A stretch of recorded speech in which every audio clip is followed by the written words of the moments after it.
আজই সাবস্ক্রাইব করুন এবং দেখুন আপনার প্রিয় শো। কেকটা কেমন একটা দেখতে না, এতগুলো মোবাইল ফোন, তাই না?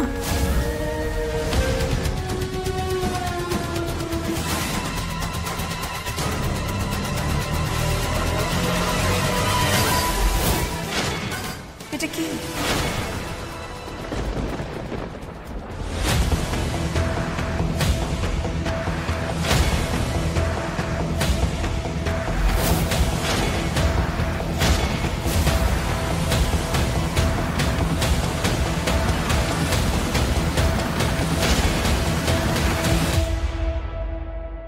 ওমা, এই কেকটা কার জন্য? এই যে স্যার এত ভালো গান করলো, তো সেই হিসেবে আমাদের ক্যাফের তরফ থেকে এই কেকটা আপনাদেরকে দিচ্ছি। ও আচ্ছা আচ্ছা আচ্ছা।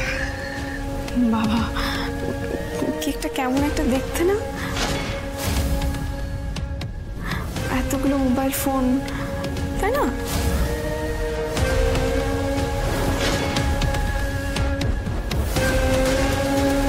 Exactly, quite strange. এরকম কেক লিস্ট আমি তো আগে কখনো দেখিনি। আরে ধ্রুব ভাইয়া, এই কেকটা হচ্ছে আমাদের জেনজি লাভ স্টোরি মতন, বুঝলি? ওই ফোনেই শুরু হয়, তারপর ফোনেই একদিন শেষ হয়ে যায়। কি রে রিক, তাই না? একদমই ঠিকই বলেছিস, মানে অনেকটা আমার লাভ স্টোরির মতন। মানে সঞ্জনার সাথে ফোনেই শুরু হয়েছে, আবার ফোনেই শেষ হয়ে গেছে, কারণ লাস্টের দিকে ফোন তো তুলতো না। তবে একদিকে ভালো হয়েছে, আমার ব্রেকআপ পার্টিটা এই কেকটাকে নিয়ে সেলিব্রেট করবো। স্যার কেকটা কেটে নিন।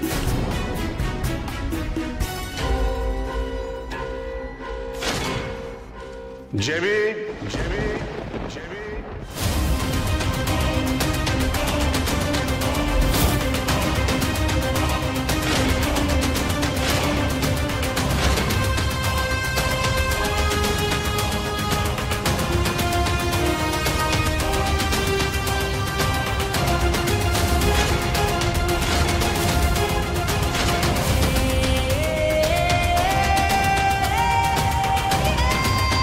কি করছিস তুই এখানে?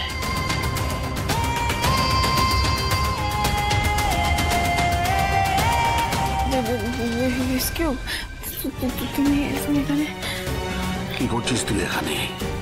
তোকে এতবার বারণ করা সত্ত্বেও, আমাকে কথা দেওয়ার পরও তুই ওই ছেলেটার সঙ্গে যোগাযোগ রেখেছিস। এখানে কেক কাটছিস, হইচই করছিস। এত বড় কথা খেলাপ করলে তুই কিভাবে আমার সঙ্গে?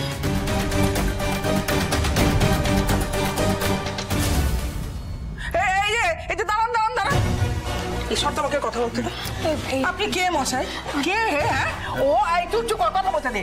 ও আমাদের বাড়ির বউ, আমাদের সঙ্গে হা হা হি করবে, নাচবে, গাইবে, কেক কাটবে, তাতে আপনার কি? আপনি কোন হরিদাস পাল এসে পটাপট করে কথা বলতে শুরু করে দিলেন? না না না, আমি বলছি, দাঁড়া। আপনি কতটুকু জানেন আমার সম্বন্ধে, আর আপনি এই ব্যাপারে কথা বলতে এসছেন কেন? আপনি কে? আপনি একটা বাইরের লোক হয়ে আমাদের পরিবারের মধ্যে কথা বলছেন কেন? দেখেছিস কেন? আমার কথাটা শোনো, আমি ইন্ট্রোডিউস করাচ্ছি। ওনার নাম অ্যাডভোকেট শ্যামসুন্দর সিং। জোনাকি ওনার বাড়িতেই থাকে। ইনফ্যাক্ট জোনাকিকে ল নিয়ে পড়াশোনা করতে যা যা হেল্প করার, বিভিন্ন জিনিস নিয়ে সবকিছু ইনফ্যাক্ট উনি হেল্প করেছেন। That's his introduction.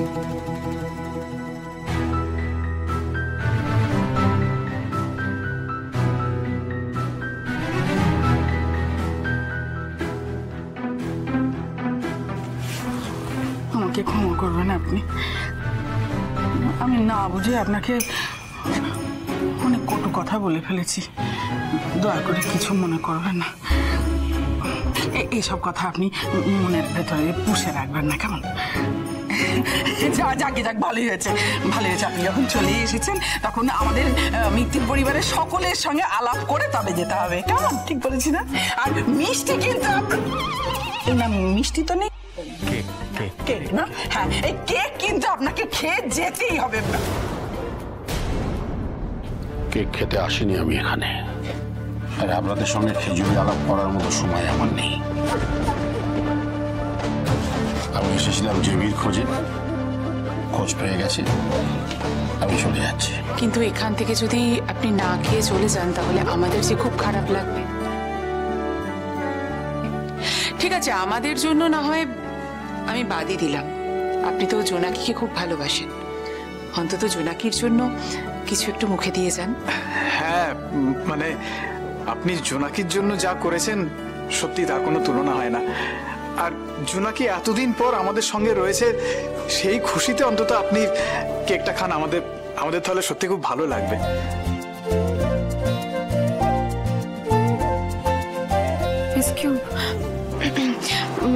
সরি, বিশ্বাস করো আমি আসতে চাইনি, ওরা এমনভাবে জোর করছিল আমি না বলতে পারিনি। তুমি আমার উপর এরমভাবে রাগ করে থেকো না প্লিজ। ও এক্সকিউব, আমার কথাটা শোনো না প্লিজ। একটা কথা বলবো, আসলে আমরা বৌদিকে খুব ভালোবাসি, খুব মিসও করি। আর এতদিন বাদে মিত্তির বাড়ির সবাই আনন্দ করে হই হুল্লোড় করছে। আপনি প্লিজ রেগে বৌদিকে বকাবকি করবেন না।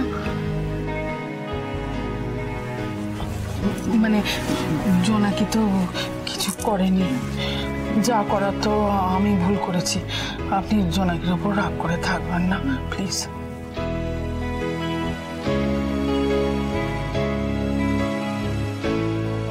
বাড়ির লোকজন তো জেবিকে খুব ভালোবাসে দেখছি, তো মানে গন্ডগোল ওই ছোঁড়ার মধ্যেই হবে। আমার নাতনির বেলাতেও গন্ডগোলও পাঠিয়েছিল, জেবির বেলাতেও দেখছি ওই যত নষ্টের গোড়া। জেবিকে কষ্ট দিয়েছে একমাত্র ধ্রুব মিত্র, ওর বাড়ির লোকেরা নয়। ও এক্সকিউব, তুমি থাকবে তো? হ্যাঁ না মানে তুমি যদি না থাকো তাহলে আমিও চলে যাবো তোমার সাথে, আমি কেক ফেক কিছু খাবো। ঠিক আছে, থাকছি।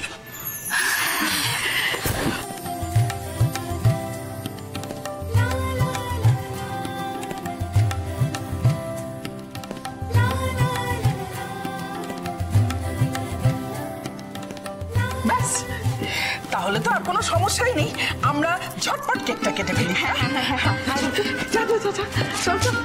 এই বাবা, ছুরি তো দেয়নি, দাঁড়াও আমি নিয়ে আসছি। নিয়ে আয়। দাদা বলছি, আপনাদের এখান থেকে যে আমাদের কেক দিল না, তিনি একটা ছুরি দিতে ভুলে গেছেন, একটা ছুরি দেবেন? কেক? কে দিয়েছে আপনাদেরকে কেক? আপনাদেরই লোক, আপনাদেরই ইউনিফর্ম পরা, একটু লম্বা করে রোগা করে, চাপ দাড়ি গোফ ছিল। চাপ দাড়িওয়ালা এরকম কোনো এমপ্লয়ি তো আমাদের এখানে কাজ করে না ম্যাডাম। ওমা, আমাদের তো এক্ষুনি কেক দিয়ে গেলেন। আপনার মনে হচ্ছে কিছু ভুল হচ্ছে ম্যাডাম। মানে? ঠিক আছে, আপনি একটু অপেক্ষা করুন, আপনাকে আমি একটা ছুরি দিয়ে যাচ্ছি।